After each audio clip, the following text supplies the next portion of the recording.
It's recap time. I bring you one more recap. Today I'll be explaining an action crime thriller movie called Ninja Shadow of a Tear, released in 2013. The film begins with the introduction of Casey, who is present at a jewelry shop to buy a gift for his wife. When Casey buys the gift from the shop and starts to return home, he is intruded upon by a bunch of goons. At first, they try to put him down and retrieve the expensive gift from him using a knife. Casey overpowers the thugs and takes them down easily. He takes the knife from their possession and leaves the scene as a warning to the goons. When he returns to his home, Casey presents the gift to his wife Namiko. It is also revealed that her wife was pregnant with their first child. As a matter of chance, Namiko wakes up Casey from the middle of his sleep and requests that he buy some chocolates. She mentions her urgent craving for sweets, and Casey leaves the house to fulfill her wish. When Casey visits the mall and buys some chocolates, he realizes that he is not in possession of his wallet. This makes him take another round back to the house, where he discovers something tragic. Casey finds her wife lying down with blood around her body. The heartbroken man notices that someone has arrived from the outside and killed her using a wire and a gunshot. The scene shifts to Namiko's funeral, where Casey is present along with other people. This marks the entry of Nakabara, a former pupil of a reputed master who trained him in the past. Nakabara offers his condolences to Casey and advises him to train under his guidance to distract himself from the loss of his wife. Casey refuses to take the advice and mentions that he will dedicate his life to finding out the killers of his wife and taking them down. After a while, Casey located the robbers who were present outside his home during the night of the killing. At first, he engages with them in hand-to-hand combat with unknown martial arts trainees. He implements sharp kicks and blows to neutralize the goons that surround him and defeats them easily. Later on, Casey retrieves the information from the beaten-up goons and traces the robbers. He is able to track them down in an alley and confront them face-to-face. Casey then finds the gift that he gave to his wife and eliminates the robbers then and there. Eventually, he gets rid of the goons but has no clue about the intention of their murder. This prompts him to take his friend's advice and enroll himself in a training program. In the next scene, Casey visits his friend Nakabara and forms an alliance with his students. He decides to undergo extensive training while investigating details related to the murder. During one of the friendly training sessions, Casey goes one-on-one with the student. Even though the session was supposed to be a normal training space, Casey loses his cool. He goes full throttle on the student and starts beating him up with a stick. Eventually, Nakabara has to interfere in the fight and remind Casey that it's just a training session. Nakabara then puts Casey through a rigorous controlling exercise known as the firewalking training. As expected, Casey starts to control his mind while being seated on burning coals, but gets reminded of Namiko's memories. This prompts him to leave the exercise midway and distract him with something else.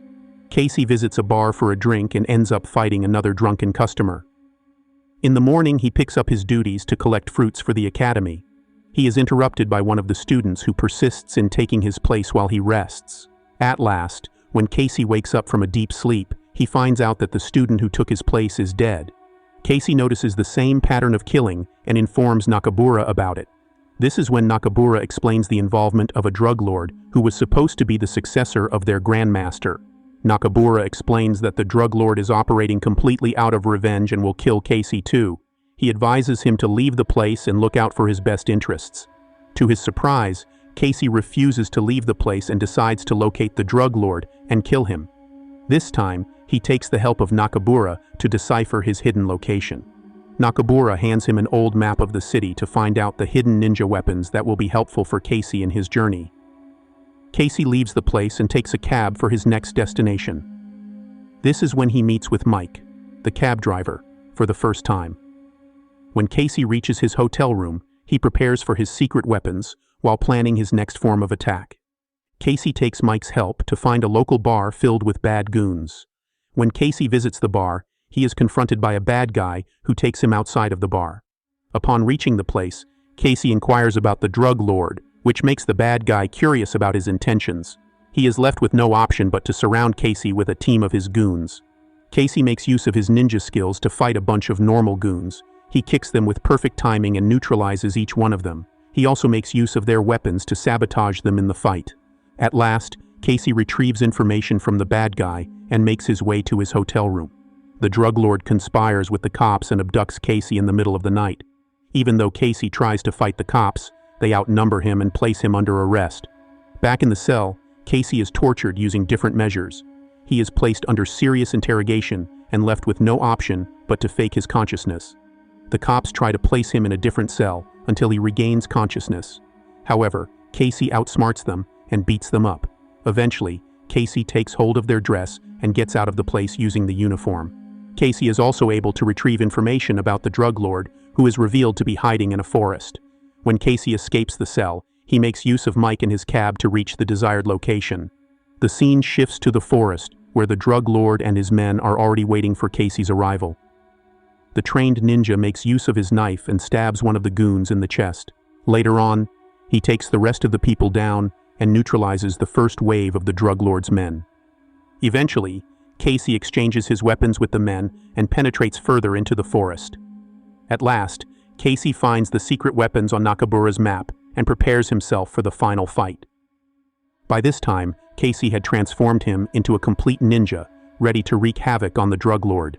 At first, Casey finds his way inside the drug lord's mansion and eliminates the guards one by one. Casey blows up the place as a distraction and fights with one of the biggest henchmen. Hand-to-hand combat ensues between Casey and the drug lord's right-hand man. At first, Casey is overpowered by the fighter, who puts him down using several blows. However, when Casey makes use of the knife as a weapon, he is able to kill him in an instant.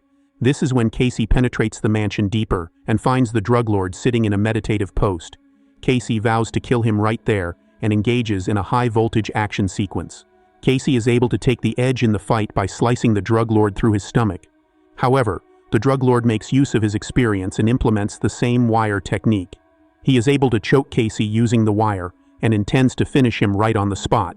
However, Casey makes use of all his might and removes himself from the stronghold. He is able to take down the drug lord by flipping him to the ground. Casey takes the edge again and pins the villain in a disadvantageous position. He is able to defeat him with all his strength and extract his revenge. The scene shifts back to Nakamura's place, where Casey returns to inform his friend about the deed. The two sit peacefully in his room, and a delivery package arrives in the office. This is when Casey recognizes the same logo that was present in the drug cartel. When Nakamura realizes that his entire plan has been revealed, he tells Casey the truth. He explains that he runs a drug cartel of his own and will kill Casey if he doesn't join them. He also tells Casey that he is the one responsible for the murder of his wife. Casey refuses to join hands with the killer of his wife, and the duo engages in a fight. The ninjas exchange several blows before Casey kicks Nakamura in the chest. This forces Nakamura to go flying past a thin wall, which reveals a hideout place for several artifacts. Eventually, Casey stabs Nakamura in the chest, while the latter pushes a blade into his sword. An injured Nakamura makes his final attempt to kill Casey, but he makes use of wire to kill him. Casey is able to eliminate Nakamura and take revenge for his wife. One of Nakamura's students takes notice of the killing. Casey informs him about the real intentions of his master and how he was involved in the drug trade. The student promises Casey not to reveal the real truth in order to protect the reputation of the academy. The film ends with Casey throwing the same gift that he brought his wife into the water. The movie ends here. I hope you liked this movie recap. Please comment down on what you liked about this movie and what scene you liked, and don't forget to subscribe. See you in the next video.